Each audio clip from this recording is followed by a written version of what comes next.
What is going on, everyone? Mets Talk with Hayden here. Hopefully, everyone is doing extremely well. I'm most certainly doing well, and that is because the Mets got the brooms out today. That is right. The New York Mets got a series sweep against the Arizona Diamondbacks. If I were home right now, you betcha I would be sitting in my room with a broom in my hands. But unfortunately, I was not able to acquire one. But yeah, what is going on, everyone? Mets Talk with Hayden here. And like I said, I am happy. No complaints with me as the New York Mets are playing well. So the New York Mets were able to take the series sweep against the Arizona Diamondbacks. So always enjoyable to see that. Taking 3 of 3. Uh Decent fashion, I would argue, for the most part. Definitely a interesting series. They fought, they battled, but hey, they got the results that they wanted to see. But yeah, with that said, what is going on, everyone? Mets Talk with Hayden here. Hopefully, everyone is doing extremely well. I am most certainly doing well.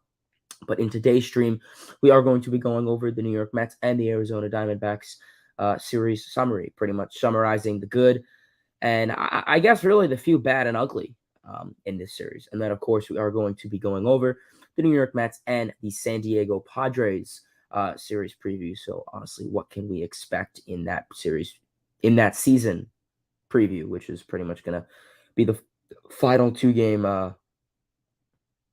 season series. So, yeah. And then, of course, we will be going over your guys' comments, questions, and concerns. So, yeah, I guess let's stop wasting any more time and I guess let's dive right into it. So, as we know, the New York Mets were able and fortunate enough to sweep the 3 game series in Arizona in good fashion. I will say, first 2 games, arguably, if the first 2 games were played, a week ago or a month ago, I mean, it would have been an easy loss. Simple as that. But no, the Mets really, ever since July are 5-0. I mean, I don't know if it's just I really don't know what it is, but it seems the June, maybe they just don't like the month of June. I don't know. But with that said, getting into game 1, which was Tuesday's game, 4th of July, the New York Mets won this game by a score of 8-5. And you had Max Scherzer on the bump for the New York Mets. And Scherzer pitched well. Wasn't a crazy good start, but hey, he limited the damage. 6 innings, 5 hits, 4 runs, 2 walks, 9 strikeouts. Mixed up his pitch as well: slider, back foot door slider, goal side slider. Combine that with the fastball. Like I said, 6 runs. I'm not asking for a quality start. If he could have given up 3 to make it a quality start, good for him. But like I said, he limited the damage numerous times where he easily could have broke open the ball game for the Diamondbacks, where he had bases loaded. Um, but his defense and just his intelligence were really able to help him out of it. Scherzer's an ace; he knows what he's doing. Very very competitive guy, and there's no doubt in my mind that he would ever try to fail in any way. Um, so yeah, like I said, really really good outing. I'd say decent outing from Scherzer. Nothing too crazy, but I definitely think it was a pretty solid outing. And then moving over to the bullpen, bullpen held down the fort for the most part. Brooks Raley came in for an inning, 2 walks, a strikeout. Adam Ottavino came in for an inning, a walk, 2 strikeouts.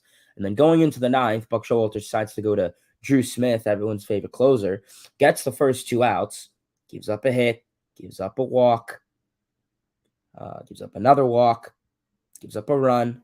So then Buck Showalter, literally 1 out to go, goes to Robertson. And then obviously Robertson is able to get the job done. So goes to show you, I mean, you could have a 10-run lead and Drew Smith is still going to blow it. So luckily, Robertson came in and was able to get the job done. But yeah, I mean, that's my only, I guess, negative when it comes to this game. But yeah, pitching looks pretty good. Max Scherzer, good. Robertson, good. In terms of the offense really really broke out and really, really, really battled. And that's what you'd like to see from any ball club, is to go out there and battle, essentially. And that's what they did. As in the 4th inning, Starling Marte, who really needed this, he was a guy who was really slumping. And Marte had a 3-run homer to left center to bring in himself, Fransisco Lindor, and Jeff McNeil. Nice, smooth swing. In the 5th inning, Brandon Nimmo continues his nice power streak as he has a solo home run to right center. In the 7th inning, to give the Mets the lead, Francisco Alvarez, we talk about a clutch player, and Francisco Alvarez, all right. He had a 2-run homer to deep center, 467 feet. So, I mean, that was by far one of the longest. I think that was the second longest for the Mets this season. Definitely longest in his career to bring in himself and DJ Stewart. In the 8th inning, DJ Stewart hit a sac fly to bring in Lindor. Fundamental baseball, that's his job. And then in the 9th inning, Francisco Lindor had an RBI double to right to bring in Brett Beatty. So, I mean, yeah, like I said, the Mets are going out there and they looked good.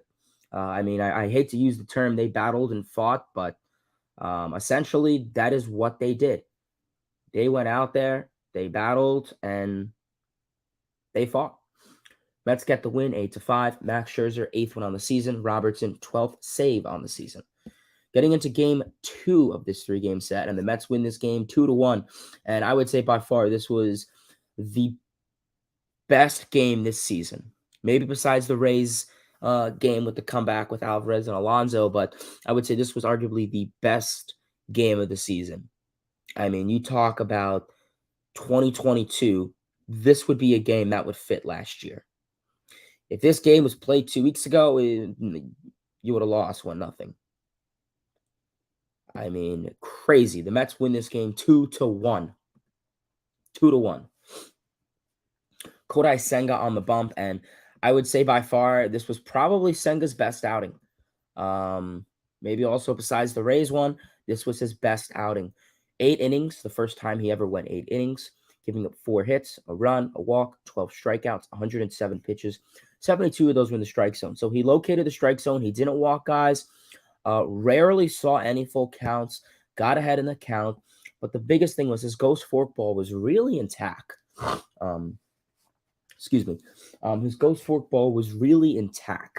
And he was able to mix that up with the fastball. So, yeah, I mean, really was able to look nice. So, yeah, by far Senga with a huge outing. I would argue this was arguably one of Senga's best outings that we've seen from him as a New York Met. Like I said, mixed the ghost forkball with the fastball, nice, and just unhittable. We saw plenty of swinging and misses, plenty of whiffs. 12 strikeouts, tied his season high. So he looks good. Ground ball outs, only one run, which was a Christian Walker home run, inadequate pitch, but really did a phenomenal job. And then in the 9th inning to get the save, David Robertson comes in, gets a strikeout, clean inning. So yeah, like I said, see what happens when your guys go 7-8 innings. I mean, it's that simple. When your guys are going 7-8 innings, it's good. But getting into the offense was pretty quiet the first 8 innings. They didn't really do much. A couple hits, got a couple guys in scoring position, but stranded them. A couple double steals, tried to be flashy, tried to just get some runs in, but they just couldn't. It wasn't literally until the 9th inning. 2 outs. You get 2 outs quickly. Marte gets an out. McNeil gets an out. And then Francisco Alvarez comes up. Immediately gets into a 3-2 count. Fouls a couple pitches off. Literally one more strike to Alvarez and Diamondbacks win. And Francisco Alvarez pimps one to the opposite field and hits an opposite field home run. I mean, talk about a definition of clutch, and it's Francisco Alvarez. So Alvarez ties this ball game up, and then the Mets rally. Brett Beatty had a single, and then Mark Canha had a deep RBI triple, which arguably could have been a home run. But yeah, like I said, in the 9th inning, Francisco Alvarez has a homer to right center, 383 feet. Brett Beatty gets on with a single, so Mets start the deal. And then Mark Canha directly after has an RBI triple to center to bring in Brett Beatty. It was probably about 5 feet from being a home run, but hey, run's a run. And then, yeah, like I said, Mets able to hold down the fort against the Diamondbacks at the bottom of the 9th. Kodai Senga with the 7th win on the season. Robertson with his 13th save on the season. And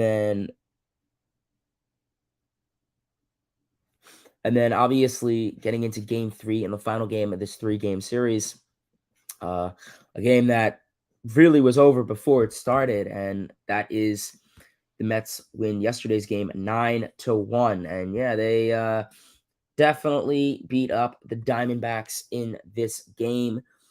Like I said, coming into this, I said take 2 or 3, a sweep would be great, and that's what they did. Obviously, 9-1. The Mets win this ball game. Carlos Carrasco on the bump, and tip of the cap to Carlos Carrasco. I mean, what a start from Carrasco. I would say this was one of his best outings of the season by far. Carrasco, 8 innings, 3 hits, a walk, 4 strikeouts, 96 pitches. I mean, phenomenal outing. Phenomenal. Could have easily went on the mound, go his, 4 innings, 7 runs. No. He gave the Mets depth, quality start, consistency, and helped this bullpen. Fastball looked nice. Slider looked nice. Mixed up his pitches. A lot of ground ball outs. Like I said, didn't get a lot of strikeouts, which is fine. 4 strikeouts, 1 walk, but a lot of ground ball outs. Kept the ball on the ground, and that's what you'd like to see. He didn't give up a lot of hard hit balls. So, I mean, really, I would argue this was one of Carrasco's best starts. I mean, you talk about whatever the most delicious cookie is, whether it's chocolate or I don't know, whatever cookies people like. I mean, that was Carrasco, essentially. So, yeah, really tip of the cap to Carrasco. And then obviously Trevor Gott came in for the 9th inning, giving up a hit. And then, yeah, retiring everyone else. So, yeah, Mets pretty much, opened the ball game before it started. In the first inning, Pete Alonso gets the job done. And that's really all the offense they need, but everything else is extra. As in the first inning, Pete Alonso has a 2-run homer to left, 371 feet to bring in himself and Fransisco Lindor. It's 26th on the season. In the third inning, once again, Pete Alonso has an RBI single to left to bring in Fransisco Lindor. In the third inning, Daniel Vogelbach has an RBI double to right to bring in Pete Alonso. In the third inning, also, Jeff McNeil has an RBI double to bring in Daniel Vogelbach. Again, in the third inning, Francisco Alvarez has a 2-run homer to left center to bring in himself and McNeil. So Alvarez homering in all 3 games of these series. All 3 games of this series. In the 5th inning, Francisco Alvarez again has an RBI single to center to bring in Vogelbach. And then to put the cherry on top for the 9th run of this game, in the 6th inning, Fransisco Lindor has a solo homer to center. So, yeah, Mets win this game 9-0. Carrasco with his 3rd win on the season. Very much needed win. And, I mean, this was a phenomenal series. Phenomenal series. They went in, and simple enough, they fought. Every time they were down, they came back. Every time they needed a clutch situation, they were clutch. Tip of the cap to Francisco Alvarez, by far. Big reason why the Mets won this series. I can only imagine, what they would be like if they had James McCann or Tomas Nido at the catcher position. So, yeah, Alvarez definitely in a groove right now. He's hot. 3 games, 3 home runs. 2 of them very clutch, of course. So, yeah, tip of the cap to him. Defense obviously helped out. But, yeah, phenomenal pitching goes to show you when pitching is good. And, power. And it's the moral for success right there. So, yeah, with that said, the Mets sweep the 3-game series from the Arizona Diamondbacks. And they go into their last series before the All-Star break in San Diego. Obviously, Mets, Padres definitely have some memories from last year. However, the Mets were able to take 2 or 3 from the Padres earlier this season. So, can they carry that same success? We'll see. It's going to be a big question. But getting started in terms of tonight's game, Friday, 9:40 Eastern Standard, the New York Mets will have Justin Verlander on the bump. And Verlander obviously is 3-4 in the season, 3.66 ERA, 1.19 WHIP.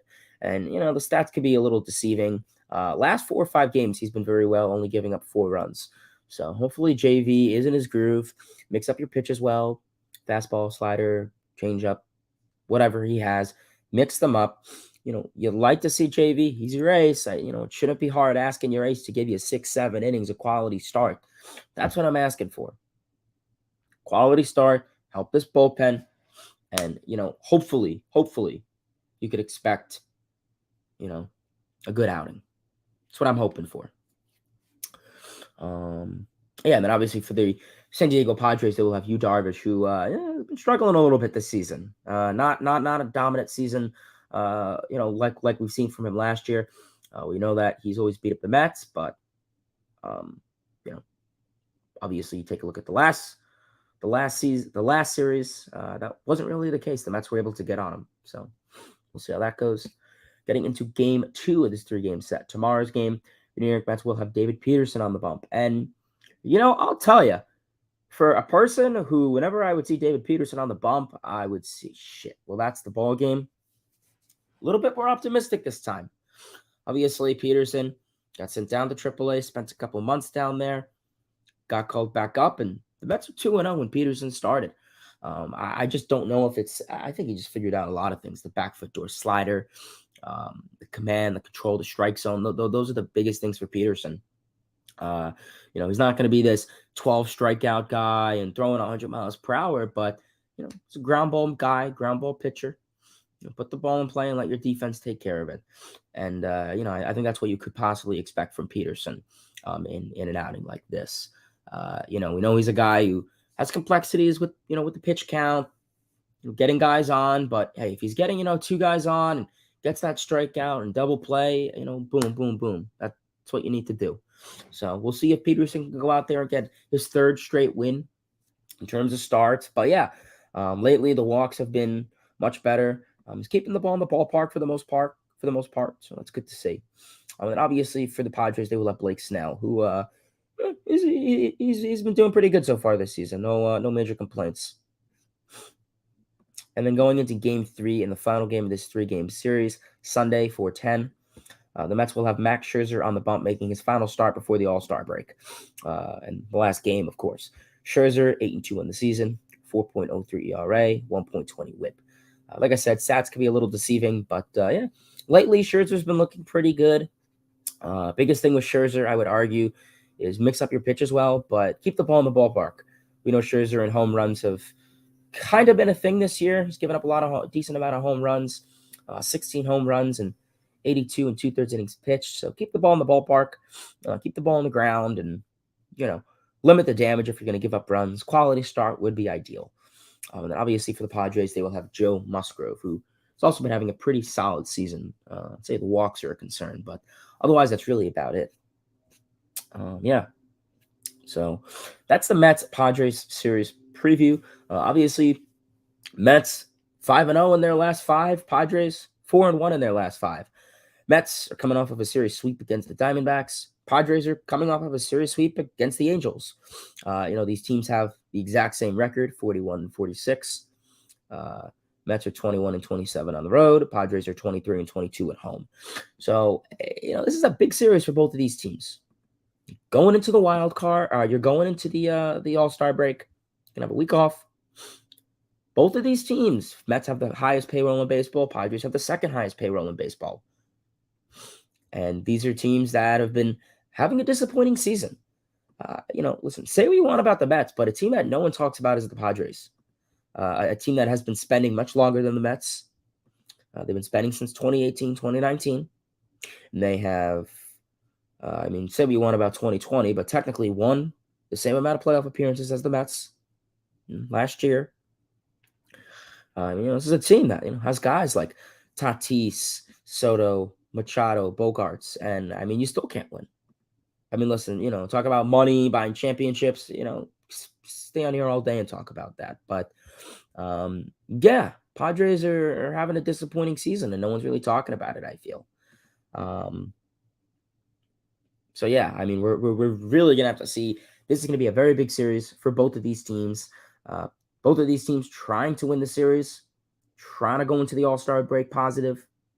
Obviously, if you're the Mets, you want to take 2 of 3.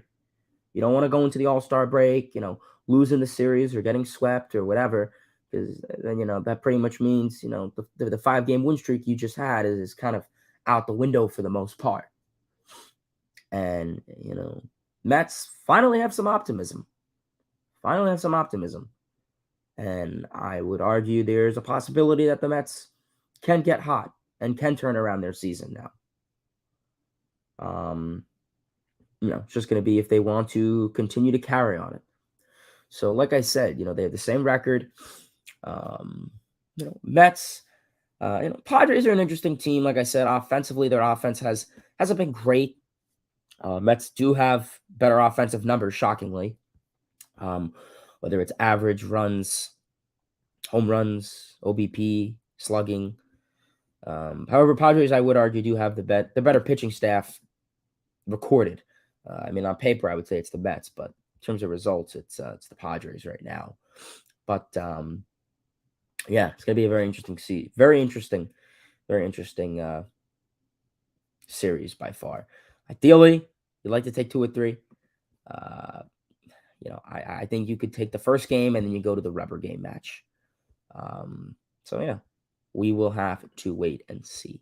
But yeah, that is the New York Mets and the Arizona Diamondbacks series summary, summarizing the good, the bad, and the ugly. And then, of course, the New York Mets and the San Diego Padres series preview. Pretty much what you could expect in that preview. So let's stop wasting any more time and let's go over some of your guys' comments, questions, concerns. If you have anything you want to comment in the comment section below, please do. Anything about the Mets, the Padres, the Phillies, the Rangers, anything, all baseball team, all baseball oriented. I know it says Mets talk, but in reality, it's just baseball talk. But yeah, what is going on, everyone? Devin, how are we doing? Alex, Mark's here. What's going on? Alvarez says, "What's going on, Hayden? Mets won, showing signs of life. Yanks got absolutely obliterated by the Orioles. Life is good. Indeed, it is, man." Captain Morgan, YouTube Productions, Alyssa, Alex, Seth, Ryan. How's everyone doing? Ibindos, Cal, Kobe. Hopefully, everyone is doing well. Yeah, Cedric, I agree with you. Alvarez is becoming a star, becoming a fan favorite from everyone, especially me.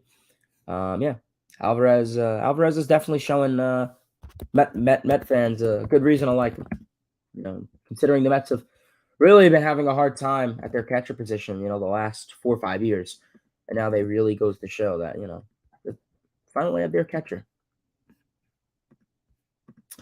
5-0 in July, yeah, yes sir. I'll tell you, June. I don't know what it was, just June. Just didn't like him.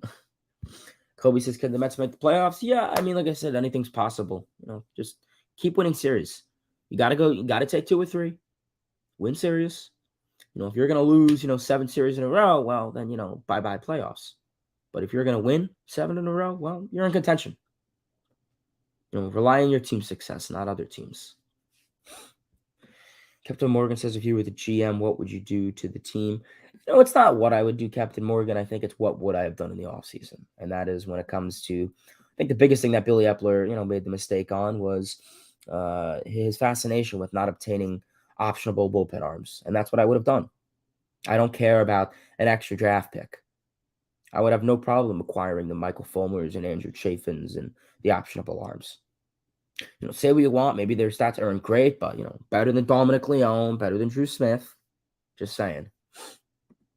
Oh yeah, they do. Keep this winning streak, yes sir. Alex's hardest MLB record to break, Ripken's, or I'd probably say Ripken. Shaquille, what's going on? He says, "Your thoughts on Lindor's stomach flu and going 5 for 5 last night? Imagine sick like a dog and have to perform." Yeah, man, I'll tell you that's insane. And I didn't even know till after the game that Lindor wasn't feeling well. I was out last night and I got home and was kind of keeping up with the score periodically. But yeah, no, Lindor by far had a phenomenal game. I mean, Francisco Lindor really needs to continue to stay hot. Obviously, looking at Lindor, he's been having a rough start to the season, but I definitely think now is yeah, I would argue now is a pretty good time to really show himself. And yeah, Lindor's been looking much better. I mean, you see, when he hits from the right hand side, he looks good. But as a lefty yesterday, he looked pretty good. I'll tell you, tip of the cap to Lindor. He really looks good. Going 5 for 5, you don't see that very often. Not a lot of guys this year have won 5 for 5. I mean, Nimmo went 5 for 5. I could tell you Luis Arias from Miami has won 5 for 5, but when it comes to other players going 5 for 5, it's very rare. Could have went 6 for 6 and broken Ordonez's record, but you will take it. So yeah, tip of the cap to Lindor. Definitely needs to be hot. You see what happens when Lindor and Alonso are hot. You're winning ball games, and moral of the story last year. Those are the guys that are going to arguably be a big piece in determining your success. So, yeah, we'll have to see how things go. Cedric says, yeah, I agree. Absolutely. Trey says, could the Mets really buy a bullpen midseason? And I don't know if that's what they're trying to do. I mean, maybe at the deadline, and if they're still playing well, um, you know, maybe. Yeah, I mean, like I said, it's hard because you don't really have a lot of bullpen arms in AAA. You had some, but you used them all. Like I said, Billy Epler, it's his problem. But yeah, I think it's a possibility. I don't think they're going to go out and full and buy, but you know, deadline comes and Epler and the Mets front office see a decent move. Maybe they'll go after it. Stoney says, "Hi, bro. I'm glad the Padres. I'm glad after the Padres series that pretty much games are going to be early instead of late. Thank God. Yeah, I'll tell you, man. The West Coast games absolutely suck. How could we stop teams from throwing at our guys? Yeah, I mean, I wouldn't throw it there, guys. I don't think that's going to solve anything. But yeah, I don't know what it is, and sorry, I'm speaking to a lot of my friends who aren't Mets fans, and they're like, the Mets get hit by so many pitches, and I'm like, I know. And there could be a lot of sorry, there could be a lot of ways to why that is. I think a big part of it is because you have a lot of guys that crouch the plate. McNeil, Nimmo, Canna. I mean, if you go to who got hit by most pitches last year, it's guys like Canna, guys like Nimmo. So yeah, big reason is because they crouch the plate. It's that simple. And you have some other guys like Alonso, depending on their stance, they get hit on the hand. But yeah, I don't know what it is. Mets are certainly a magnet.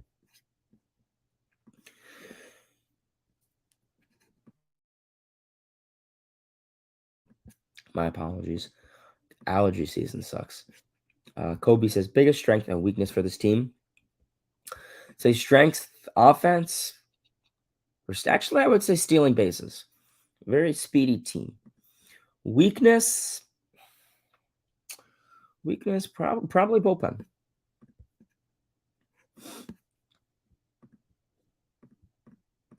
Captain Morgan says, do you think there is any chance we could turn around the season and stick into a wild card spot? Only 6 games behind. Like I said, anything's possible. Anything is possible. It's a 162 game season for a reason. Anything could happen. Like I said, if the Mets go into the second half, and who knows, maybe this is a second half team. We've always seen historically this is a team that does great in the first half, and second half comes and they fall apart. But maybe this is 2019 style. Not a good first half, but then really click in the second half. And we'll see. It's going to come down to really, it's going to come down to guys like Justin Verlander, Max Scherzer, Carlos Carrasco. Comes down to your pitching. It's that simple. Yeah, pretty much. Kobe says, is the team turning around? Yeah, I mean, like I said, 5-game win streak. I'm excited. We'll see what they could do against the Padres because, like I said, they can go into this Padres series, get swept, or win only 1 of 3, and then kind of means everything that happened before is a little bit meaningless. And optimism going into the All-Star break goes down. So at least take 2 of 3. Haley says, will Mets rookies put them over the top in the second half? And that's a possibility, Haley. I was thinking of that. Alvarez, vital piece for this team. I mean, I can only imagine what this team could be without Alvarez, what their record would be, what some of the pitcher stats would be. I mean, imagine you had James McCann still. Are you kidding? You'd probably be like, 10 games under 15 games under 500, and Max and Verlander and everyone's stats would be imploded. I mean, Alvarez, phenomenal defensively. The defensive metrics, oh my goodness, phenomenal. Offensively, though, the power, slugging, it's insane. So yeah, really, Alvarez has been big. Beatty's been big. He's been starting to heat up. He's been adequate at third base defensively. He's making the plays. You have the Endos in AAA. Maybe there's a possibility they call him up later. So yeah, we'll see. Will Jimmy Cordero return to the Yankees after suspension? Yeah, Shaquille, I did read about that. I'm not really sure what the whole situation was on. I have a pretty good idea, but yeah, I'm not really sure what the Yankees are going to do with him following his suspension being over. Stoney says our pitching starting to do a little bit better. Got to keep it up. Yeah, like I said, pitching wins championships. That simple. Mix Five. What's going on, man? He says my king, Luis Arias. Yeah, I'll tell you, man. Arias has Marlins fan. I'll tell you, Arias has been. I mean, I've never seen a ball player like that. I mean, I've seen, of course, Jeff McNeil and guys like Tony Gwynn, but yeah, I mean, this dude just doesn't get out. It's insane. I turn on the TV. I live in Florida, so I obviously have Bally Sports, Florida. So I get the Marlins and Rays games, and yeah, I mean it's absolutely insane. Rise comes on, and I'm just like, I guess 0-2 count, and then we'll just freaking poof a ball into the outfield, and I'm like, Jesus. Yeah, I mean, I'll tell you, I mean, he won he had the best average in the AL last year for the Twins, but it's a guy that no one really spoke about. And I mean, I knew of him, but I just, he wasn't really on my radar just because no one really talked about him. I mean, the dude batted like 315, 310 with Minnesota last year, which is pretty good.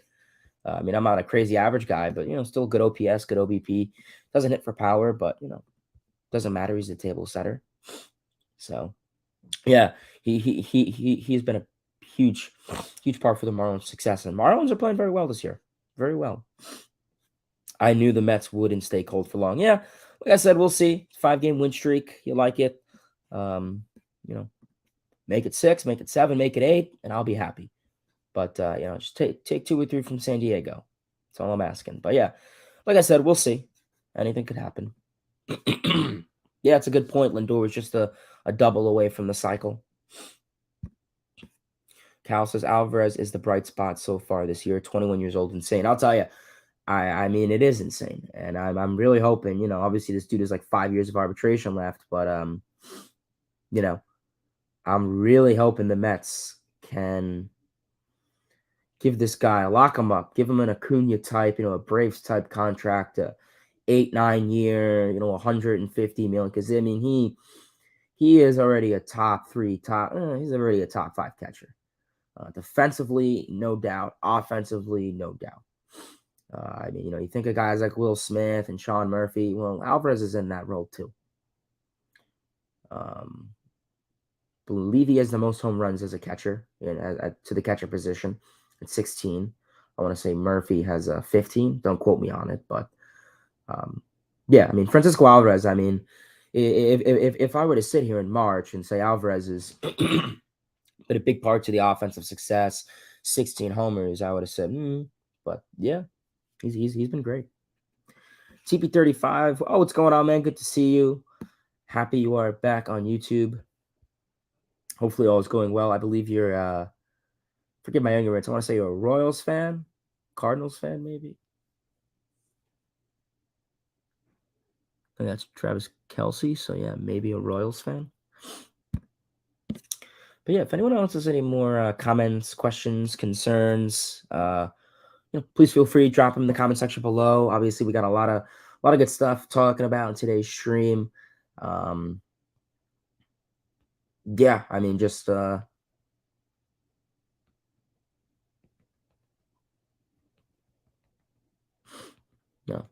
things are going pretty decent for the Mets lately. Yankees, okay. Do you think Scherzer he still wants out, or is that just rumors? Stoney, being honest, I think it's bullshit. I mean, I really don't. I mean, everything that these reporters say, you really got to take with a grain of salt. I have no idea. I really don't know. And I mean, you heard Scherzer say, well, that's Steve Cohen's job, and that's Billy Epler's job, and it's that simple. It is. Scherzer's job is to go out there and pitch. But, like I said, if the Mets are playing like they are now, they're not going to do anything. They're, so, yeah, I really couldn't tell you. Like I said, I really couldn't tell you, Stoney. But being honest, I think it's all speculation. I think it's all just nonsense. Just reporters trying to put out articles, trying to get views. Cal Stone says, who will win the home run derby? I want to say Alonso. I know he's the favorite. I saw like Fangraphs and all that stuff. DraftKings. I know he's the favorite, but if I'm not gonna say Alonso, maybe Vlad. Shaquille McNeil washed. McNeil's been having. Yeah, I mean, no way to say it, but McNeil's been having a crappy season, a lot like 2021. He's chasing out of the strike zone a lot more. Seeing that launch angle swing a lot more. He's not, slapping the ball as much. He's still getting his opposite field hits and working the count, sure. He's striking out at a average level, I guess, but he's a guy who never really strikes out or whiffs. But yeah, just seeing that launch angle swing, not a lot of slapping the ball, but I think the biggest thing is the shift. I think McNeil's a guy who relied on the shift last year because he would constantly go against it. And now he doesn't have that luxury. And I think he's still in that mindset of going against it. And well, goes against it. Seeing he's grounding out to the shortstop. So, I don't know what it is. I don't know if that's just an adjustment period. Maybe, he'll have a little bit better of a second half. But yeah, we'll see. Is he washed? I wouldn't say he's washed. I just think he's having a tough time adjusting. He's having a hard time adjusting. I would say that. TB35 said, do the Angels offer Ohtani $600 million before the deadline? If he says no, do they trade him and try and convince him to return in the offseason? Yeah, I mean, $600 million, that's definitely that's a lot. I really don't know how much Ohtani would make. I've heard the rumors, 400 million, 500 million. I've never heard 6, but I mean, hey, anything's possible, right? I don't know. I and I hate to come on here and say I don't know, but yeah, I really don't know what Otani's future holds. I could see him staying out with the Angels. I mean, the Angels, if they're competing and they're staying competitive, which they are. 45 and 44, better than 20 games under, 10 games under. They're in a tough division, sure, I get that. Houston, Texas, Seattle could definitely come back a little bit. I mean, the only team they're really beating is the A's, but it's a tough division. If the Angels are in contention, yeah, they're going to keep them. But if they're out of it, well, then what's the point? So when it comes down to Shohei Ohtani, like I said, every stream I feel like we're talking about Ohtani, but he's a great ball player. So of course it's definitely understandable. But like I said, 5 teams really I see being involved: Mets, Yankees, Angels, Dodgers, and maybe like one other team with a high payroll, whether that's like the Padres or whoever.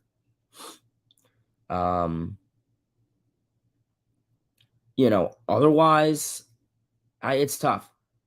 I could see him, like I said, I could see him returning to Anaheim, but I feel once he's traded, I don't think he's going to come back.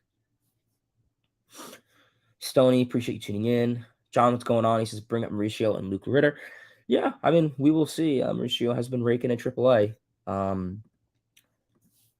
It's tough. Mauricio, I don't know what the plans are with Franny Mauricio. I really don't know what the Mets are planning on doing with him. If he stays, could he make an appearance at the MLB level in September as a call-up? Possibly. I guess anything is possible. What if baseball realignment is next year? Predict the 4 teams in the NL East. That's a good one.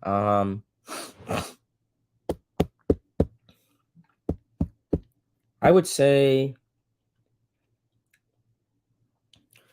Mets, Braves, Red Sox,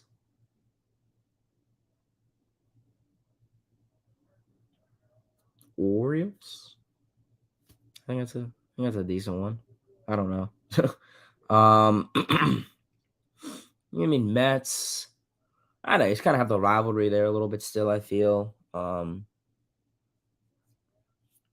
Yeah, I really don't know. Probably Mets, Braves, Red Sox, Orioles. I mean, I've seen the ones of Mets, Phillies, Red Sox, Yankees. Um, yeah, I don't know.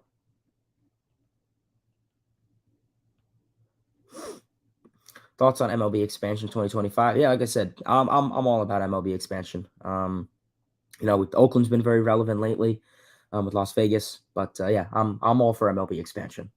Um, you know, First ever video on this channel was going over expansion teams. If you go back, first ever video was like 3 years ago. I went over top 5 cities that can get an MLB team. So if you want to watch that, definitely please watch that. Did pretty well. It was like 1,000 and something views. So if you want to check that out, I appreciate it. But yeah, I think it'd be great if MLB expands. There's a lot of cities MLB could expand to. I don't want to name them because I named them in the video, but I would say two of them are kind of really out of the box.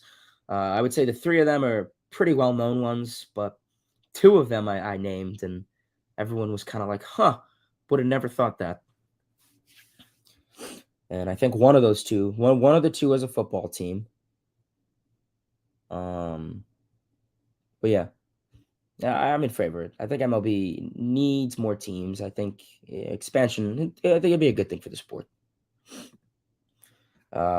Yeah, no, I do remember you, man, from Discord. Like I said, I'm really not on Discord a whole lot. I think I don't even think I have it on my phone anymore, but I think maybe on my laptop still. But yeah, best way to reach me is really on Twitter or Instagram. LFGM Cal, Mets, Braves, Phillies, Pirates. That's also a decent one. I could see that one. Thoughts on the pitch clock? Well, Jack, as you know, I'm not big on the pitch clock. I am not a big fan of the pitch clock. Starters, look at all these pitchers getting hurt. I mean, if you were to show me how many pitchers are out, Tommy John, elbow, forearm, whatever, this year and last year, yeah, this year's a big change. I just don't like the pitch clock. I feel it's very rushed. And I understand the point of the game, but I don't think it's helping the quality of the game. Offense is not up. For the first week it was, and then they figured it out. I think 15 to 20 seconds is way too quick. For a pitcher that's throwing, 100 miles per hour, you're going to kill their arm. Yeah, 70 years ago when guys threw like 60 miles per hour, yeah, that's probably fine. But, 2023 baseball, you have guys out there throwing 100-mile-per-hour fastballs and all these off speed and, you know, so yeah, you're going to kill them literally.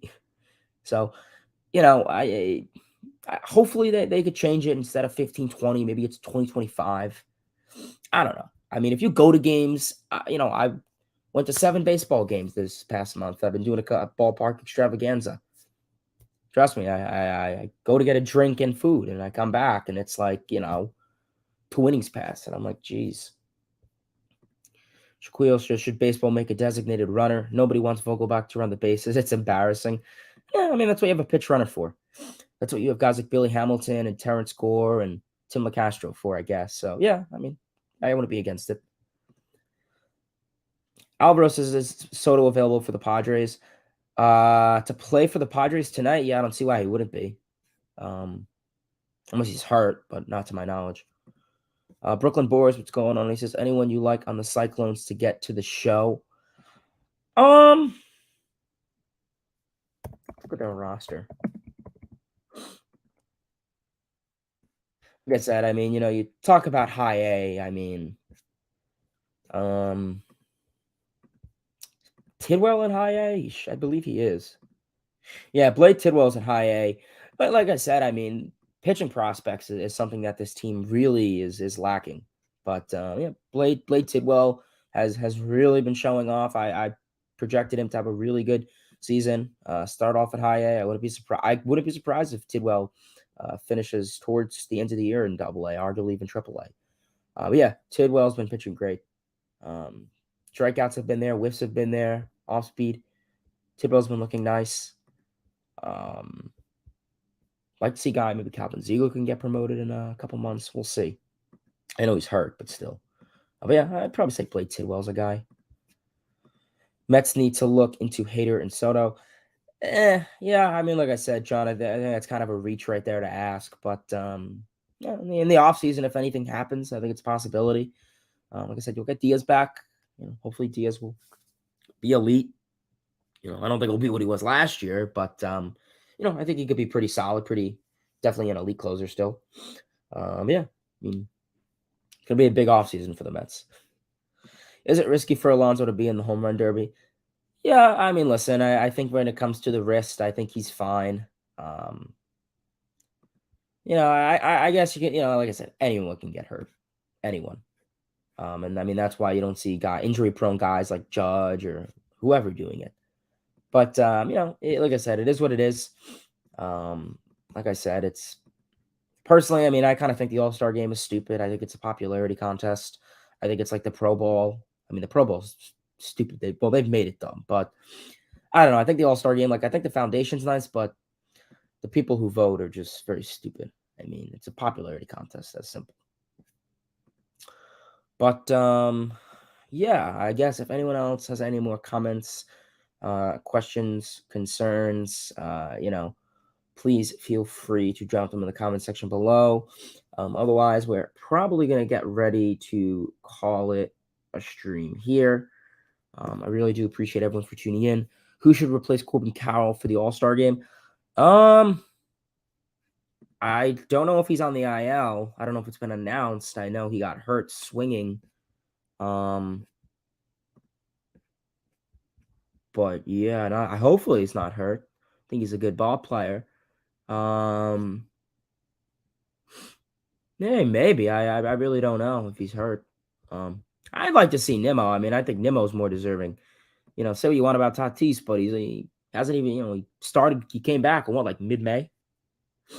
So, I mean, came back in mid-May. Yeah, stats are great, but I'd like to see Nimmo. I really would. I mean, uh, we'll compare Tatis and Nimmo. I mean,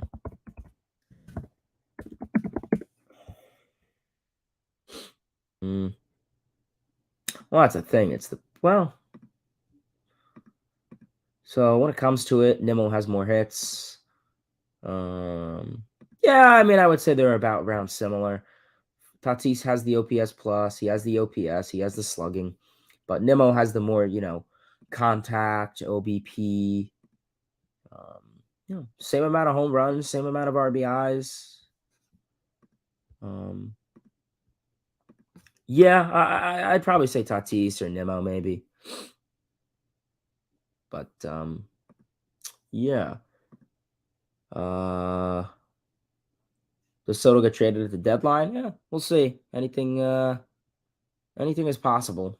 I really don't know. I wouldn't be surprised if San Diego tries to give him a big offer. I don't think Soto would want to. I don't think the Padres would trade Soto without them giving him an offer. Mets trading Pham. They're playing well. I don't see they would, but you probably get a lot back for him. But probably not. Like I said, if the Mets are playing well, everyone's staying for the most part. They'll probably add a guy or two, if anything. Will AI in baseball become the next Moneyball? And it's funny. I think I read an article about that. I wouldn't be surprised. I wouldn't be surprised. Yeah, the AI automatic umpires. Yeah, I mean, like I said, it's really just the strike zone and the umpire makes the call. So I mean, that'll be something interesting to explore. Do I think the Mets will finish over 500? It's possible. Like I said, long season. It's a 5-game winning streak. Like you said, it's a pivot point for the Mets, so they got to build off of it. That's all. But yeah, sorry to kind of rush through those, but I do have to head out. I really do appreciate everyone for tuning in to today's stream as always.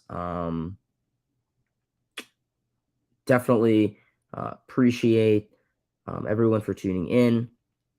Obviously, in today's stream, we went over the New York Mets and the Arizona Diamondbacks series summary, pretty much summarizing the good, the bad, and the ugly, and then previewing the New York Mets and San Diego Padres series preview. Pretty much what we could expect in that series. Like I said, 2 of 3 would be nice. Mets are running pretty high right now. The Mets are running pretty high right now. So, anything is possible. Um, you know, you're going to need this ball club to really start to pick things up. That's simple. But yeah, otherwise, I really do appreciate everyone for tuning in to today's stream. As always, please, everyone, give this video a like, comment, subscribe. Tell your friends about this channel. If you are rewatching this on replay, thank you. Tip of the cap to you for staying for about an hour mark, just about. Yeah, like I said, really do appreciate everyone for tuning in. Like I said, Mets are good. Are the Mets turning it around? We'll see. And anything is possible. Like I said, it's a 162 game season. For a reason. So, yeah. I mean, I guess, like I said, we're really just gonna have to see how things go. But yeah, I really do appreciate everyone for tuning in to today's stream. As always, give this video a like, comment, subscribe, turn on those post notifications. Probably a stream after this weekend. And yeah, we will have to see how things go. But yeah, otherwise, appreciate everyone for tuning in. Until next time, baseball fans, see ya.